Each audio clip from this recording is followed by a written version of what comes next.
Hey guys, it's Drew from Project Lift, and in this week we're going to talk about how to start Olympic weightlifting. Now, the first thing I want to say, and the way I started was I went out and found a coach. And I wanted just to share and explain that because what we have in this video, this is going to apply to you whether if you get a coach or if you try to do this on your own. But let me expand just a little bit more on getting a coach. For me, I had weight trained for a while. And I had done a lot of stuff on my own. I trained in sports and learned that way. I trained more on my own and continued to expand that. But when it came to the Olympic lifts, I knew that there was something going on there. When you think of a snatch and you watch someone take, 300 pounds and one fluid motion, put it over their head, or, God forbid, double body weight, there's something going on there. And the way I looked at it was I wanted to go to someone who knew these things, who could guide me to where I could have good and better technique from the start versus trying to, hack it together on my own and potentially at the best, making it more difficult to learn correctly because now I have to get rid of bad habit, or at the worst, putting myself to an injury. So I just wanted to share my thought personally is when I went out to learn these, I immediately went and found a coach and played with them very lightly on my own. But today's video, what we're going to get into are 3 things. And those 3 things are goals and expectations, letting it be weird, and setting yourself up for success. So let's dive right into them.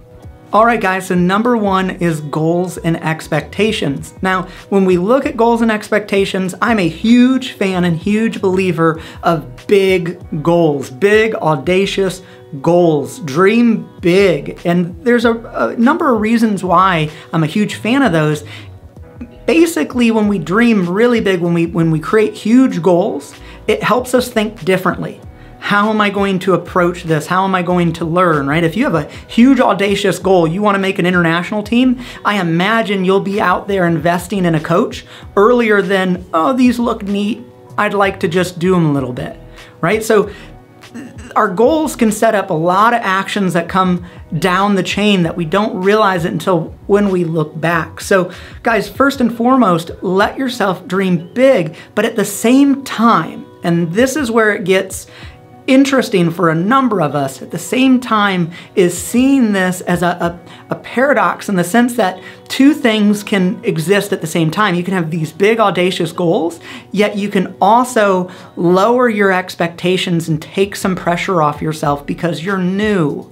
You're new to this. And during this, you can create this big goal, but as you go through and you're learning, having patience with yourself to realize that you need to go through this process to help you develop your expectation.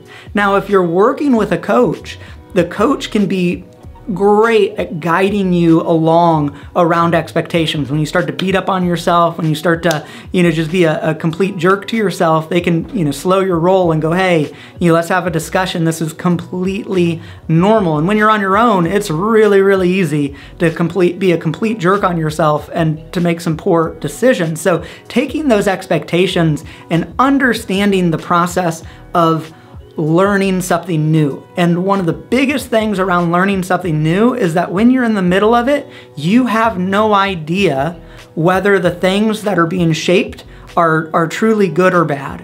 And you can see this in anything when it's in that messy middle where it's like you could think of one of 2 ways. You could tell yourself like, oh, this is junk, I'm not moving right, doesn't feel good, and all these other things. You have no idea, you're new.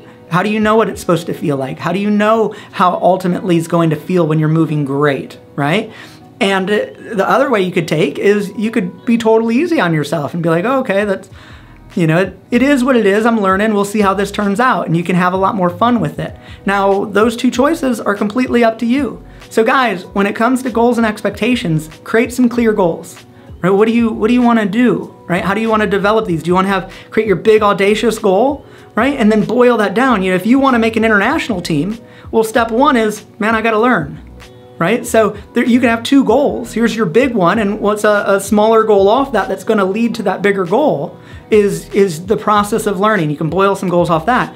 Then when you look at that word, expectation, and another way to say expectation for me is anxiety, right? When we start to put expectations on things, we can very quickly create anxieties around things because we're wanting the world to be shaped in the way we want it to be shaped. And as we all know, everything outside of us is outside of our control. So have some kind expectations to yourself. Let yourself see the learning process. And if you know that you're pretty brutal on yourself, get a coach, get an accountability buddy, right? Get a training partner who all can be on your team to helping you through this process. Next up on our list is let it be weird. Now, I don't know about you guys, I always smile at this, especially when I say this to my athletes, which is almost on an everyday basis, as it's really kind of become a tagline around here, is let it be weird. So when we're doing these movements, especially when we're doing them for the first time, none of it feels right. It all feels weird and foreign, and it's like, you want me to do what with my body? You want me to put this bar where?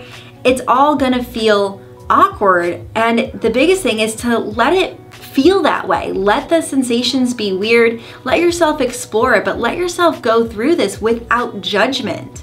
Right? It's once we start putting the judgment on this weird feeling is when things start to break down. We start to get rigid, and we totally miss the whole point of what we're trying to do. When we're learning something for the first time, especially something physical like the Olympic lifts, it is gonna feel weird. So let yourself embrace this weird, right? The way that the bar feels against your hand, especially when you're hook gripping, it's normal for that thumb to get tight or to get fatigued, to even hurt a little bit. That's okay, right? Now, it shouldn't be painful. There's a difference between letting it be weird and letting it be stupid, okay? If you're experiencing pain, you need to speak to your coach right away, because chances are we're probably doing something a little bit more than what we need to, or we have some kind of disconnection with what you're even supposed to do, right? So let yourself embrace these and communicate with your coach. Now, if you're going into this process with a coach, you're being led when you're in the beginning, it's so much easier for that coach to reassure you that this weirdness is normal, right? When you're doing this on your own, you don't really have that reassurance. You don't really know if this is normal or not, right?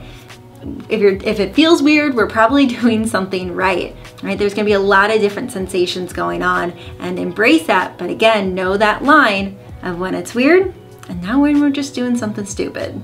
And finally today, guys, we have set yourself up for success. Now, there's a lot of aspects that come into play here, but it's really knowing what to expect when we train, to understand these aspects when we're new and when we're learning these lifts. And when we're coming out of a training session, when we're first starting, when we're first beginning, there should be stuff left in the tank. You feeling that it's like, you know, I did some things, but I feel like there's a little bit more, that is normal, absolutely normal. It's not normal to feel like you just blew yourself up in a hero WOD. That is not going to set you up for success, really at any point, but especially when we're beginning. Looking at how much time do I need to rest in between my sets? This is a question I get all the time. How long do I sit? Really how long you need to for that heart rate to come back down a bit and for you to catch your breath. Typically, it's gonna be about that 90 seconds into 2-minute range. Sometimes people need a little bit more, sometimes people need a little bit less, but that is our average that we see, that 90 seconds to 2 minutes. Play around with that, but let yourself know that there is a rest time between our sets. And you know, but especially if we happen to be going heavier, when we get to that point as a beginner, you may need just a little bit more. That's also where a coach can support you. Right? Other things that can set us up for success right at the gate too is, how many days am I even supposed to train? Right? That's a question we always get all the time. Well, how many days can I train? Well, what's our schedule look like? What does your coach say? What works for you? Right? Again, when we're starting out, there can be a lot to take in. If you're letting yourself be overwhelmed with that, oh, how am I gonna fit it all in? That's not gonna support you. That's not gonna set you up for success with these. So I always say start with less. You can always add more. It's much easier to add in than it is to take away. So let yourself start with like the 2 to 3 days. But again, if you're working with a coach, have that conversation with them. Let them guide you through this. And so looking at all these ways that we can set ourselves up for success when we're training, the rest time, even what we need to recover from what we're doing, mobility that we can add in, it's letting yourself take it one step at a time and have that conversation with your coach. And if you don't have a coach to guide you through, give us a call, guys. We have discovery calls. We'll link it here. Till next time.